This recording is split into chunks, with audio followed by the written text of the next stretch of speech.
These are animal viruses which get involved with human beings, and this is how we pick them up, which is of course the scare of bird flu and swine flu and hamster flu and gerbil flu. I would highly recommend. They're all coming, by the way. I've seen them. They're on the way. Years ago, I used to live in a little flat with my ex-wife, and I would highly recommend living with a horse underneath. It's amazing. It's really you get the heat of the horse and the lovely sounds that come up. Oh, wonderful! Night. Just wonderful, you know, like. You know, and you can tell the time of day by what's the noises. You know, well, we once went on a horse-drawn caravan, and literally the horse was outside, and he used to scratch himself against the caravan, and the whole thing used to... it was wonderful, absolutely wonderful, and the noises, as you've said, and the beast was incredible, because of course he's walking through a plate full of salad, isn't he? So if he wanted to stop and have a lunch, he would just stop and have his lunch. It was great fun, That's what you get in the book, though, isn't it? Yes. The sounds of the woods. Yeah. You know, you can hear them, the feel for them that he brings into the story. Yeah. Which reminds me, I haven't read any part. I'm going to go around now and just...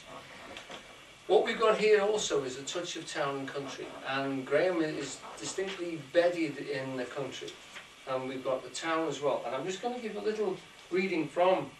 It wouldn't be fair not to read from Wind in the Willows, so I'm going to give you a little bit of looking for Mole's house. Okay, Dulcidonum. If you've got your book here, it's Dulcidonum, and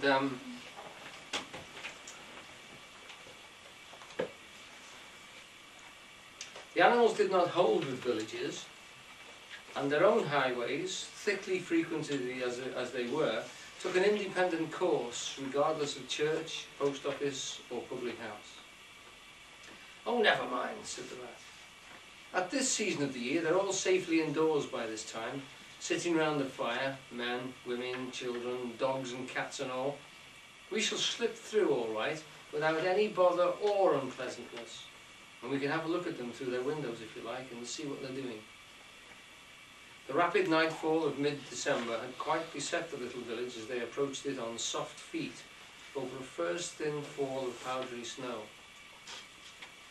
Little was visible, but squares of dusky orange-red on either side of the street, where the firelight or lamplight of each cottage overflowed through the casements into the dark world without. Most of the low latticed windows were innocent of blinds, and to the lookers in from outside, the inmates gathered round the tea table, absorbed in handiwork, or talking with laughter and gesture, had each a happy grace, which is the last thing that a skilled actor can capture. The natural grace, which goes with perfect unconsciousness of observation. Moving at will from one theatre to another, the two spectators, so far from home themselves, had something of wistfulness in their eyes as they watched the cat being stroked, a sleepy child picked up and huddled off the bed, or a tired man stretch and knock out his pipe at the end of a smouldering log. Now you've got a very rich observation there, wonderful sort of poignant use of words, and the sense of being outsiders, the two animals tiptoeing through the village late of a night, and watching all these scenes going on. Now they're the townsfolk, and you've got these wild sort of creatures who are not wild in any dangerous sense, but different, of a different sort of time and a different movement. Like you would say the country folk and the city folk in that sort of level coming on. And that sort of country mouse and town mouse feel inside it. Now, we're running short on a little bit of time, so let's have a little look if we can. Right, yeah. What I wanted to say next is actually the wildwood and the river, which we've introduced as concepts.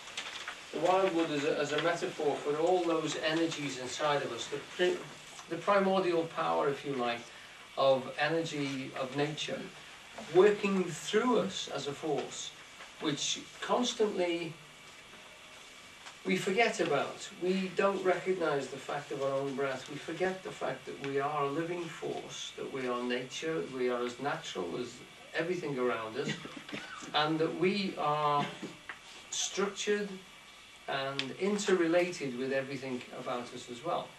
That what is acting through us are forces which are balancing themselves in the wider world. And if we don't recognise that, we lose that network of interrelation which nature actually has, and sort of we start to feel isolated. We start to feel separated from the world in which we came out of. We didn't come into this world in the same way as we came out of it. We're part, we were in nature, in form and in function, and we came together in this world as this being. And we're held in being by forces of nature all around us, constantly in terms of the food we eat, the breath we breathe, the water we drink, are all constantly influencing us and moving us. The wildwood and the river are similarly metaphors or symbols concealed in plain sight. These are placed by Grahame as the eternal presences recognised by the author from classical myth as natural to the embodied human life of us all. In the most mystical chapter, the pagan god of nature himself, Pan, means the all, the everything, and he appears himself in the story. These are the same simple realities and forces that Zen meets head-on, and in a similar way holds our attention to, in their direct experience in bodily life. The presence of the noumenal, that means the thing beyond the phenomenal. This world is the phenomenal, it's the stuff which we can realise and touch and understand. The presence of the noumenal, the thing which is forming into this world, it's coming out of the no-thing into the everyday world. The noumenal in the pulse of nature is the substance of Zen contemplation. In Zen you've got to get onto that edge of now. In that edge of now you can feel the push of energy bringing things into life, bringing things into direct consciousness of this very moment. It's also the essence of the wind in the willows. And the book's subversive recommendation is the realization of the absolute, the suchness and the thusness of everyday life. That suchness means a recognition that the whole of the universe is brought together in every tiny part of itself. So this now that we are here and now is held in being by every particle in this universe of ours. If one of them should change, the whole of the thing would be damn well different. Right. Now I was going to read the Suzuki there, but I'm also going to read the pipe, and I want to read the Pipe at the Gates of Dawn because we shouldn't really discuss this book without putting a bit of him in it. Now I'm going to give a fairly lengthy reading. So, and this is the last chapter that was written by him. It says so in my little book of words. So, this is where they meet the god Pan. Now let me set the scene. I've said that there are four major characters, and there's a fifth one who's called the otter, who comes in. He's more of a real animal. He swims about in the river. He doesn't have a boat. And he has a son called Portly. Now, Portly's gone missing, and Otter's quite concerned about him. And you can feel a little bit of Grahame sort of writing as a parent in that. And Rat's been to see him and finds out in talking to him that the otter is spending every night down by the river at a particular place that his son used to play, to see that if he returns he might just go back to the spot which he loves. So every night the otter's out there waiting for the boy to come back.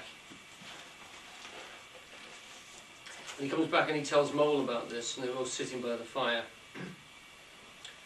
Okay, I'm going to now start reading. Bear with me, it's quite long, and there's some big words. They were silent for a time, both thinking of the same thing. The lonely, sore-hearted animal crouched by the ford, watching and waiting, the long night through, just on the chance. Well, well, said the rat presently, I suppose we ought to be thinking about turning in. But he never offered to move. Rat said to Mole, I simply can't go and turn in, I can't go to sleep and do nothing. Even though there doesn't seem to be anything to be done, we'll get the boat out.